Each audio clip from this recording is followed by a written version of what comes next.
Ladies and gentlemen, welcome to Let Them Talk here at the French Quarter Festival. A series of great conversations made possible thanks to the New Orleans Jazz National Historical Park and the National Park Service and the French Quarter Festival, plus the Louisiana State Museums. We're in their beautiful facility here at the Mint. Thanks also to the Midlow Center at UNO and to the Hogan Jazz Archive at Tulane. All those entities participating in making this thing happen. And you are here for a very special part of the Let Them Talk series. This is our conversation with this year's Clyde Kerr Senior Award winners. You'll be finding out more about them and also about why that is a significant award and who Mr. Kerr was. So thanks for being with us. I turn the festivities here over now to Mr. Al Kennedy. Thank you. And thank you all for coming. Anybody who made it here this afternoon and parked, you deserve a special medal. So congratulations, that's a miracle. But I want to thank the French Quarter Festival and Marcy Schramm, director, and Fred Caston, who has been very helpful, Danny Kadar, who is responsible for the light and the sound here. But the person that I want to single out, and although I can no longer see her, is Dr. Connie Atkinson, because she is the assistant director, the acting director of the Midlow Center for New Orleans Studies, and she's also a French Quarter Fest board member. She was instrumental in getting this Clyde Kerr Award going many years ago, and she is the person who suggested that it be added to a part of this festival. So Dr. Atkinson, made this happen, and we're really happy to be able to present this award again. Thank you. And manning the cameras is Kaylie Martin, who's a grad student who's helpful to me in a previous interview that we did with the Blooms at UNO. Now, go ahead and advance the slides. And that, by the way, my wife over there, my constant pal for 37 years, and she's helping me again. So we're presenting the Clyde Kerr Senior Award for Outstanding Achievement in Music Education. And go ahead and one next. Back it up one. There. This is named after Clyde Kerr Senior. Mr. Kerr was an incredible musician and music teacher, band director in our schools. He influenced generations of musicians who are out there and still speak lovingly of him. He was also the leader of one of the most popular bands in the city during his time, and he also had his students perform with him because they were some of the few people who could play the difficult music that he wrote. Okay, next one. This is a photo of Mr. Kerr playing with his son, Clyde Kerr Jr. And they were a close team throughout their lives. The next one. And this is Clyde Kerr Jr. It's with sadness that we just acknowledge the fact that we lost Mr. Kerr last year, and that this was a photo of him whenever he was recording the CD that he issued right before his death. Now, I know that his daughter is here. Are there any other members of the Kerr family here? Clyde's sister's here. Clyde Jr.'s sister. Yeah. Clyde Jr.'s sister, yes. Okay, I just wanted to make sure that we said thank you.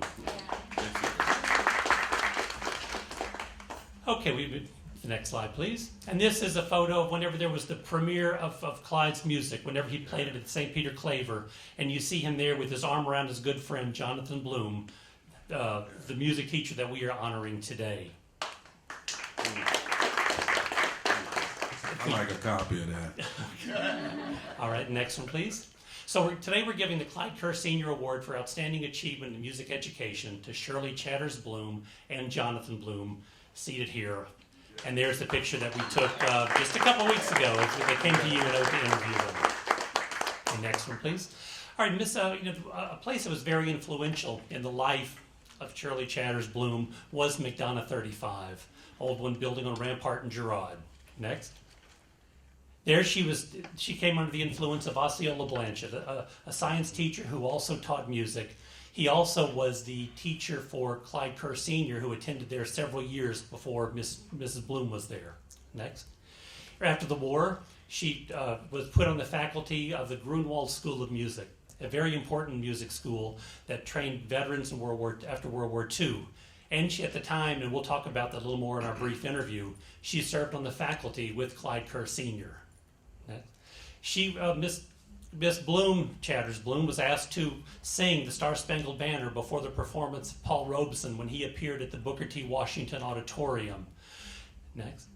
Her voice also graced the New Orleans Opera stage, the Xavier University stage, and many others. as a much sought after singer. Next. Here's a photo of Jonathan from one of the family bands that as long as I've known him, he has worked day and night to share the culture of New Orleans and the discipline and music with the students. And whenever he performs, it's a family function. On the left is Joe Torragano, a band director, but as we move into the Chatters family. Maynard Chatters, that is your younger brother, right, Miss Bloom? Yes. You're young. Then Mark Chatters and Eldon Heron, both cousins of Jonathan Bloom, and we'll talk about that amazing family in a moment too. Next. This is a photo from Abramson of Jonathan with the Olympia Brass Band. And it's just that these go back many years, but these are constant pictures even up until this past week of the kinds of things that he does. Next. Oh, it's stuck on that little...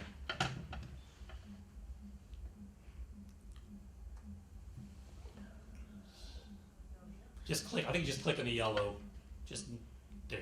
That's George. There's that picture of George, and this was at McMain. Yeah. And as I told you, that Jonathan has also spent his career making sure that the musicians of New Orleans are known by the school children, and the school children can learn from them. And there you have George Porter, Jonathan Bloom, Earl King, and Russell Baptiste. Next. I gotta have one of those. Yeah. And then Jonathan, as he said, working with children, exposing them to all kinds of music.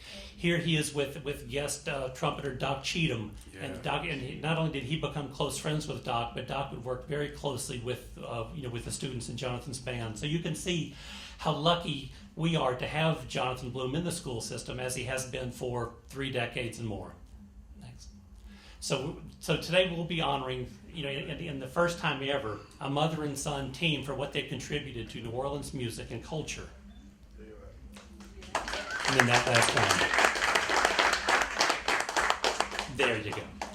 Okay, so we're certainly, Mrs. Bloom, Jonathan, it's wonderful to be to share the same stage with you. And what we'll do is we'll have an interview for probably about 20 minutes, and then we'll stop and we will do the award presentation. So if I'm looking at my clock, it's not to hurry you along, it's just to make sure I don't lose my way. The first for the audience is that in 16 days, Mrs. Bloom will celebrate her 91st birthday.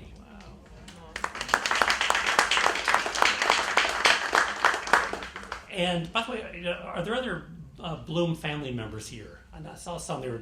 Yeah, half of my tribe is here. My daughters. Welcome. My wife. Now we'll start with a very basic question. Tell me a little bit about how many children were in your family, your brothers and sisters, and your early musical training from your father and mother. Well, my mother and father had 16 of us. Ooh. 11 girls and 5 boys. Most of us are musicians. That may sound kind of strange. A lot of us, some of us went into different fields, but when my daddy had us, we all had to learn to play music. My daddy was a man that believed in young people doing something, not sitting around. Like I told the kids, sometimes I hear my youngsters, the grands and great grands say something about being bored. I say, what's that? I don't know that word. Because in my family, there's no such thing as being bored. I recall my oldest brother. Oh, he was a magnificent piano player. Some of the musicians that remember him recall that he was a masterful player on that piano. I used to love to sing with him. When I was 8 years of age, my dad played the violin. My mother, she just loved music. She could play, she could hear, but she played a hell of a way of playing the piano. And really, she did a good job. But she always said she was hoped that her children would learn to play music. So my daddy used to start with us, and there's 4 of us, singing. My oldest brother, Rutherford, Osceola, and myself, we used to go around different churches singing. And my sister, I don't know, a lot of people that remember the Joneses. Mrs. Jones was a wonderful piano teacher. Some of her children were in education in the public schools. Ida,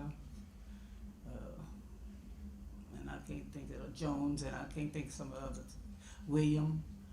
Well, anyway, Mrs. Jones taught music. And so my oldest sister, my dad sent her to play music, to study with Miss Jones when she was about, Osceola must have been around about 9. And Osceola was playing this a beautiful piano at that time. And I can recall my brother. He was always had a very funny bone. He was a comedian, but he was very smart because he was reading at 3. And I don't mean reading the ABC book. I mean he was reading the book of knowledge, book of history. And my mother said when my daddy bought those volumes, she said, "Oh, Chatters, why are you buying all that? The children came." They said, "That's all right. They will be reading." And so at 3 years of age, he was reading. He went to college when he was 14. He was just 14 years of age when he went to Straight University. That's where he met Clyde, and all of the, before I knew Clyde. Because he used to come to our house. It was just like his house. And Clyde's oldest sister was my sister's best friend.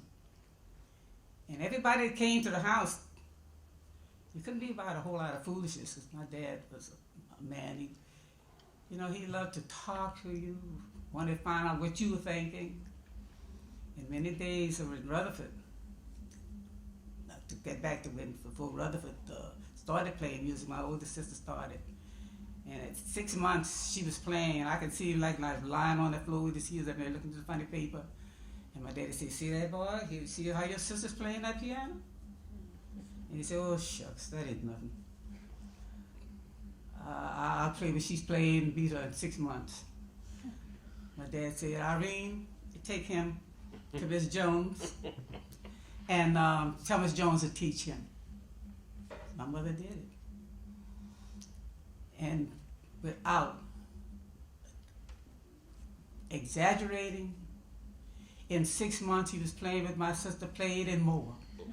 Because my daddy put him in a competition when he was Miss Jones put him, I think, in about 11 years of age, and he was playing consolation with the Warsaw Concerto.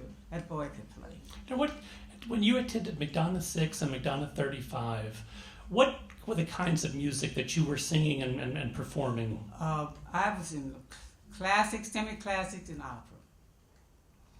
And when I went to 35, really, I didn't think I was going to come in contact with Mr. Blanchett.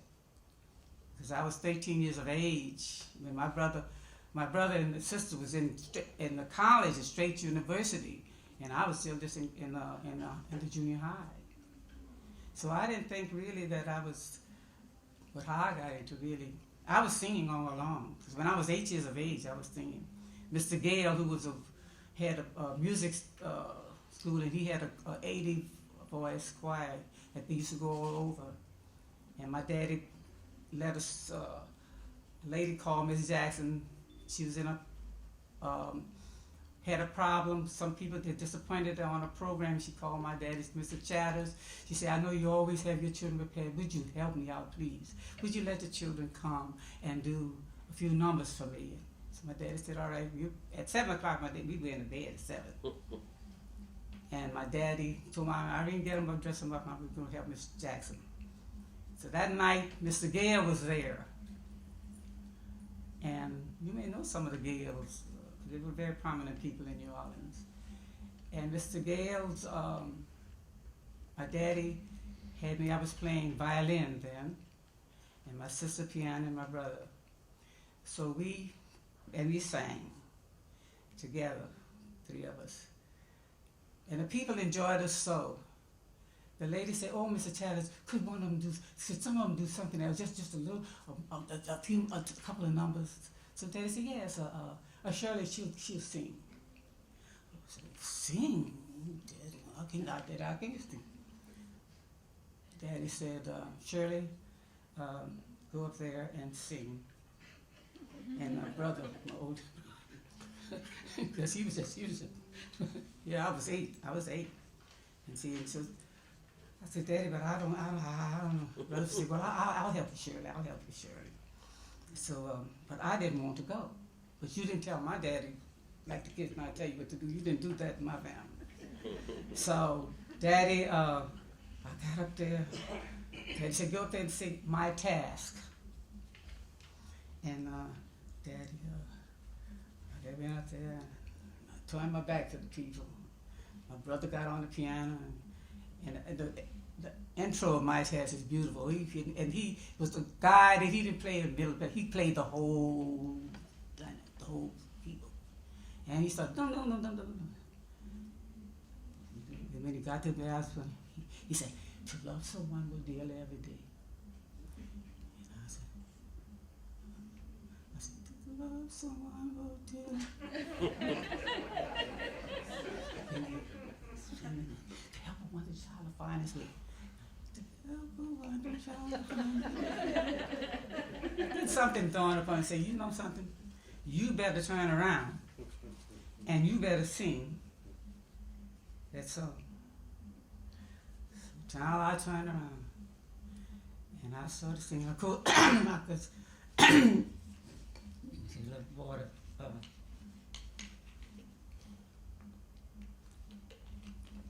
So I turned around and I started saying, to love someone more dearly every day, to help a wandering child to find its way, to ponder a noble thought and pray, answer when he calls, and answer when he calls. This is my task. And I just kept singing. And finally, when I finished, the beat was coming. And but not, my voice now is not beginning to be what it used to be. And when I was a little girl, my voice, I could make E over high C and look at you with just a smile. With no strain, like I tell the kids, I want to try to help some of these youngsters, because that's what I did when I was at Grunewald School of Music. How did you get on the faculty of Grunewald? I know we're going to be jumping around here, but Blanchard Grunewald was so important. Mr. Owen from Dillard University was there at the time. And Mr. Owen was looking for somebody and everything. So Mr. Blanchard was there. See, Mr. Blanchard was at Grunewald School of Music. So he called me. Shirley, what are you doing? I said, well, look, I want you to come down here because you could help these guys.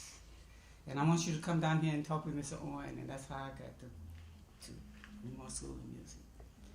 But, like I said, that was I can't explain how I felt really working with those guys at Grunewald School of Music. I brought the classical side, and they brought the jazz side, and they made me understand, actually, and to appreciate the beauty that could come out of those instruments.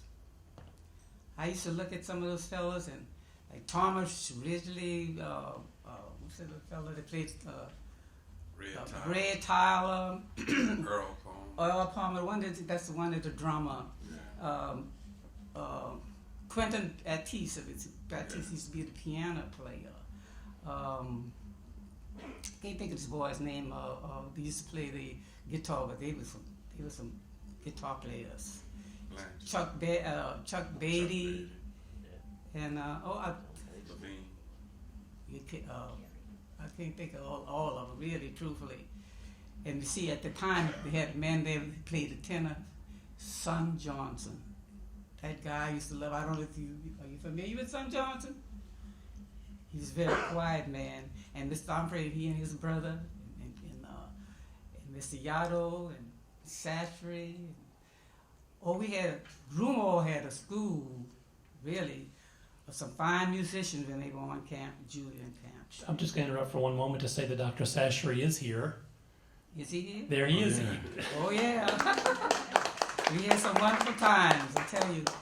And I can recall though when I was on Julia Street, Camp Julia, I had those guys, Miss Moulton. Her son is a very accomplished Richard the Moulton. Yeah, Richard. Yes, he a guitar player, bass player. And we had 60 voice choir that I had at Grunewald. And we used to go all over and sing for veterans. And they were surprised that I was going to turn them on to the classical music. So when I went to first, I didn't sing for them. They didn't know I could sing. But we were doing different pieces like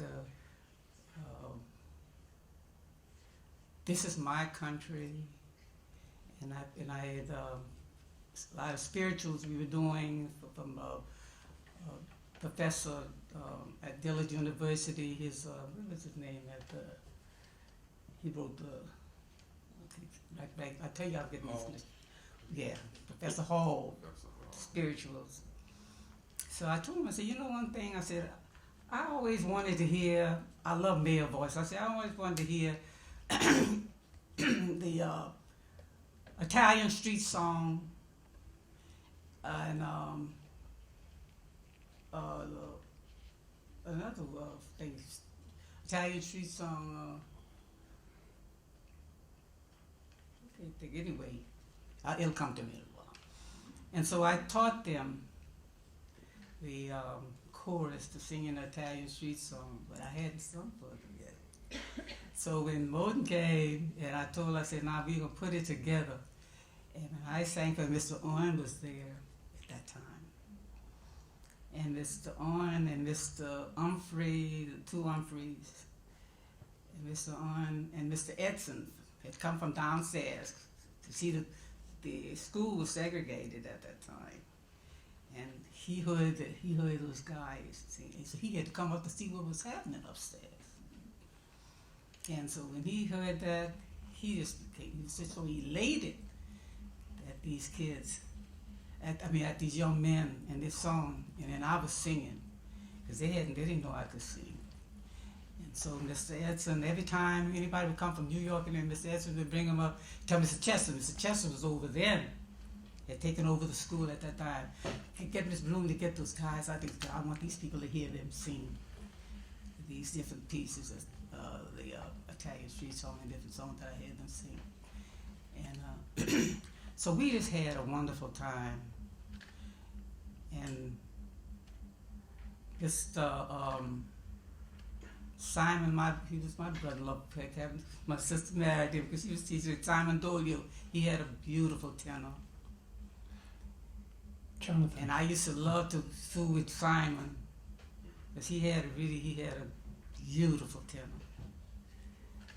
And I don't know who, Wally, I think his name was Wally Knight. He had a beautiful tenor. Jonathan, one question, what is your current title in the school system? Well, I'm the arts and education specialist for the district. So- over theater, visual arts, and music. So you came from a time when there were supervisors for art and for music and for everything, and now you're doing it all. Yeah, it's kind of like a one-stop shop kind of thing. And how many years have you been a teacher, a music teacher? Actually, I've been involved with the New Orleans Public Schools since January 18, 1981. No, That's a little bit of time compared to that. Now your mother was It's a influenced. second. Your mother was influenced by Osceola Blanchett at McDonald 35. Yeah. You talked about your principal, who was also what was your mother's teacher as well, Louise Bouise. Yeah, Louise Bouise was my principal at Clyde Kerr Elementary, and she happened to be a teacher Yes.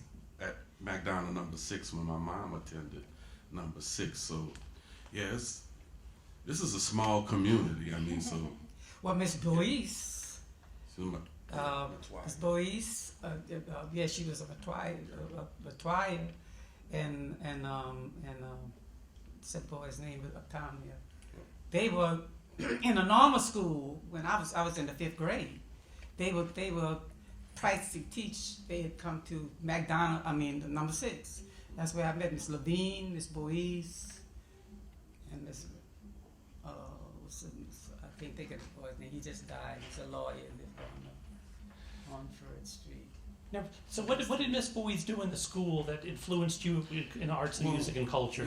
Miss Bowie's was innovative because, this whole day and age, we're talking about artists in residence, that whole kind of concept of bringing artists into the schools. And in the 60s, early 60s, Miss Bowie's was talking about artists in residence in the schools. And I think in 1968, and I could be wrong, but I think I'm right on this, Coghill and Crossman became the 2 first accredited public schools in the city, 1968. And also Miss Bowie's, she was, just submerged us in the arts. So we had this huge showcase we did in February, January, so it was like a big debutante thing, but every grade level had a theme, and it was dealing with around the world. So I can remember being a bullfighter one year, a boxer one year, and we played, in the music, the background would be classical music to folk music, and we were exposed to all, we had to go to the symphony every year, we had to go art museum, planetarium. I saw flamingo dancers, African dancers. So my exposure from 1963 to 1970 was vast and diverse. This lady was on it, and I thanked her to the day, the last time I saw her right before Hurricane Katrina, because she was still driving. She was one of them individuals like my mom. They tend to just continue to go, so Miss Bowie's had to be well in her 90s, His mom was 91. I taught my mom, so. So that's what in terms of the family and the family and the education and music. When you look at the Chatters and the Blooms family, you mentioned a number the other day. In your family, and you are a teacher. You've been a teacher. Yeah. How many teachers are in your family? Whew, man. Oh. I stopped counting at about 30. Active teachers. In various levels, from the university level, high school level, private schools, and everybody was exposed to music at some level. Even my kids have been exposed to music. Now, everybody may not go on to be a musician or an artist, but that was that option. We had to play. We had to be exposed. And that went on, like my mom said, from my grandfather. We couldn't necessarily be just negligent or just idle-minded. And there was always examples of perfection, and expertise, how people were diligent in their studies. Because I always heard my mom sing.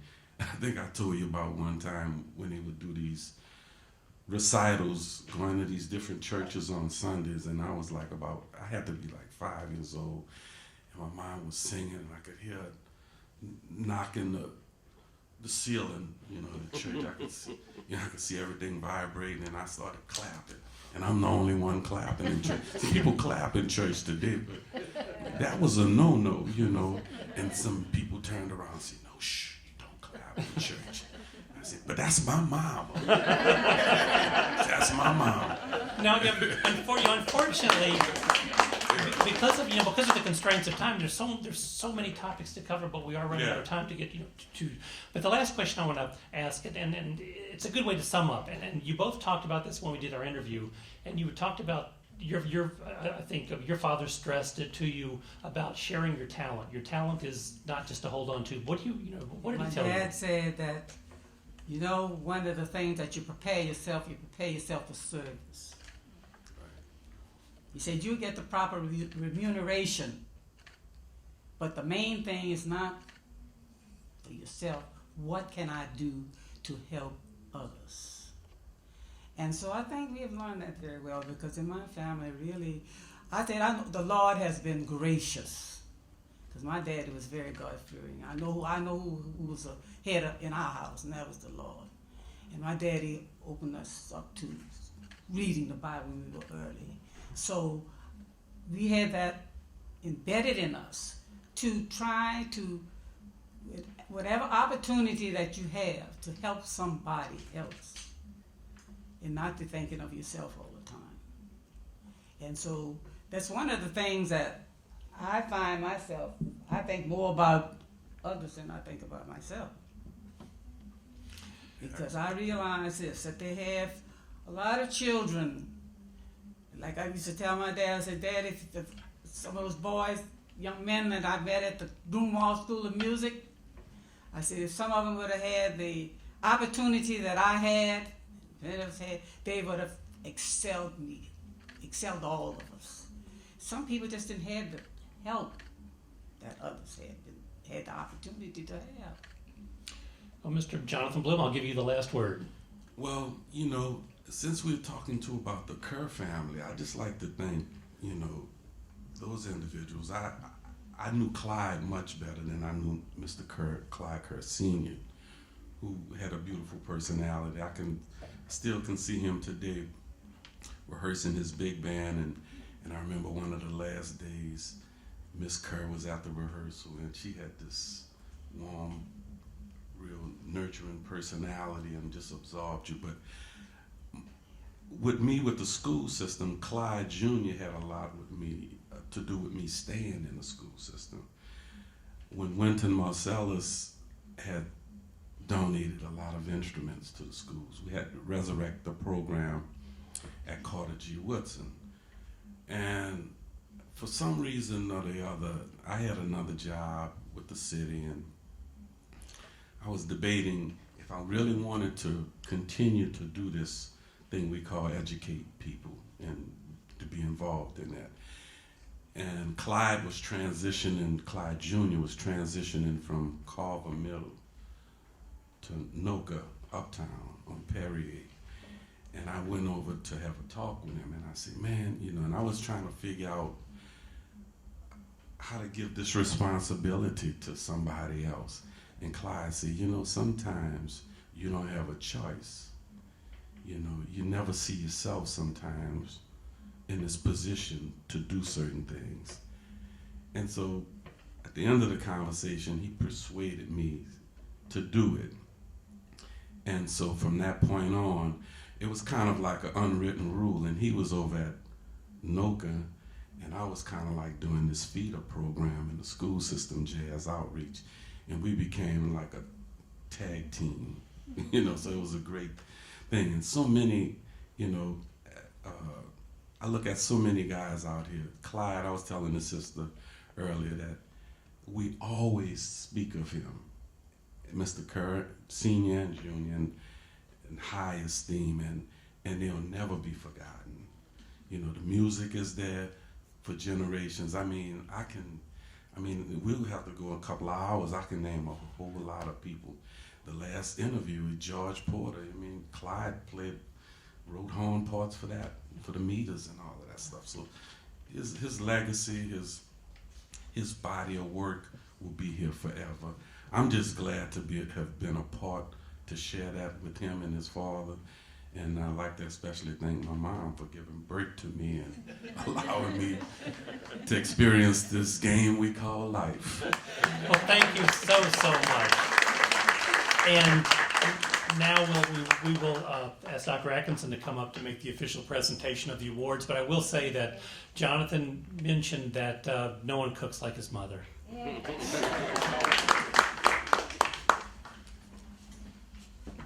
Thank you guys so much. It is an absolute honor and a pleasure to have the opportunity to share the stage here with these great musical educators. I work for New Orleans Jazz National Historical Park, and that's where we are right now. We're tasked with preserving the origins and history of early New Orleans music and of jazz. But music education has such an opportunity, and music itself has such an opportunity to reach children where other places have passed them by. And we are here to honor these very special educators, Miss Shirley Chatters Bloom and Jonathan Bloom. you have carried the torch long before the park here was in existence, and that is absolutely being recognized here today.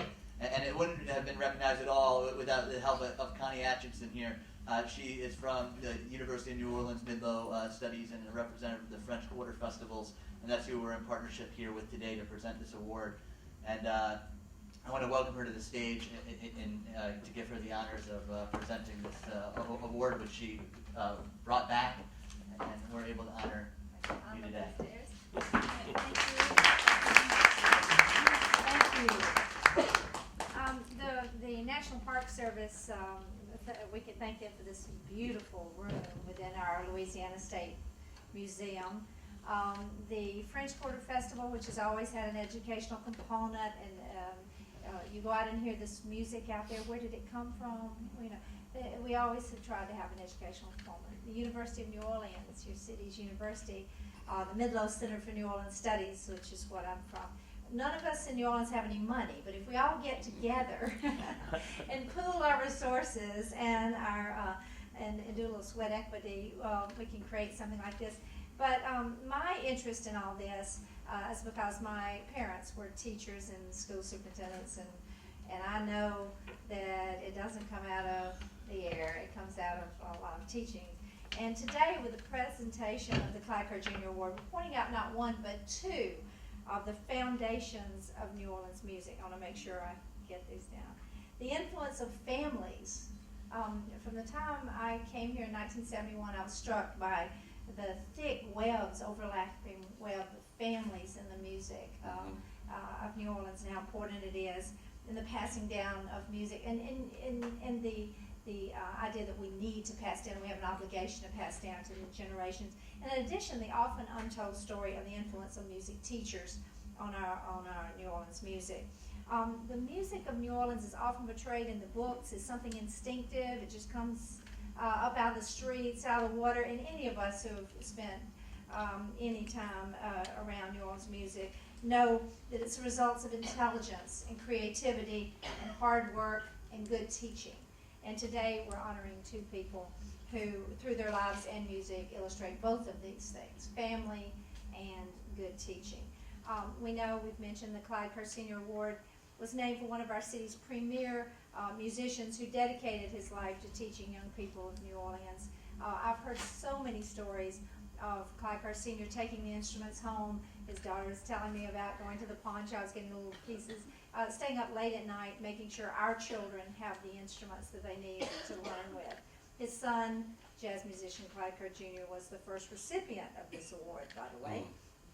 And through the years, some of our most influential, if unheralded, teachers have won this. And today, it's my privilege and honor to present the Clyde Kerr Senior Award, and more than that, our gratitude to you for everything you've done for your family, your contribution, and there's so many hundreds, thousands of New Orleans school children who thank the Clyde Kerr family and you for all of your help. And I'd like to present these two beautiful awards that the French Quarter Festival has created for you. Can you hold this? Yes. So Jonathan, this is to you, the Clyde Kerr Senior Music Education Award.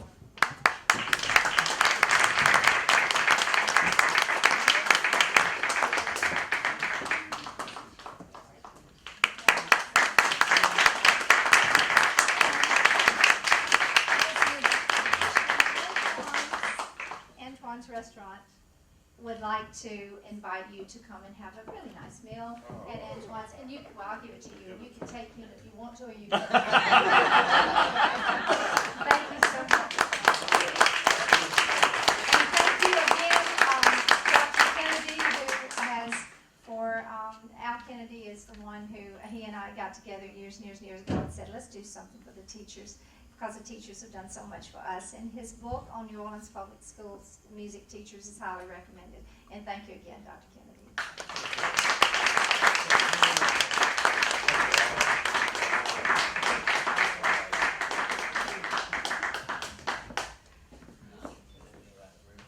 Did either of you want to say anything?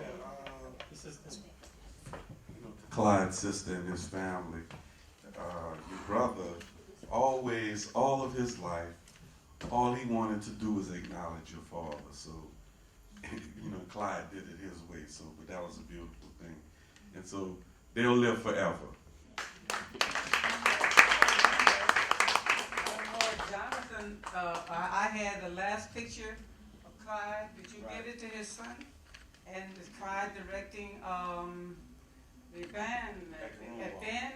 No, it had gone to educational gateway. And that's where he was, the last thing, music school. And Clyde, I gave him a picture, I had a very lovely picture of Clyde. Well, Hurricane Katrina claimed all of that. But Clyde did see those pictures. We were trying to identify all of the students. And my mom had given me these pictures like right before Katrina. And so Clyde Jr. and I were supposed to get together to duplicate. And it never happened. As you know, everybody knows the stories. And that's one of the things that we can't, it's all in the air. I mean, we could get tables and chairs and new houses and other things, but those memories, those images like that are kind of lost forever.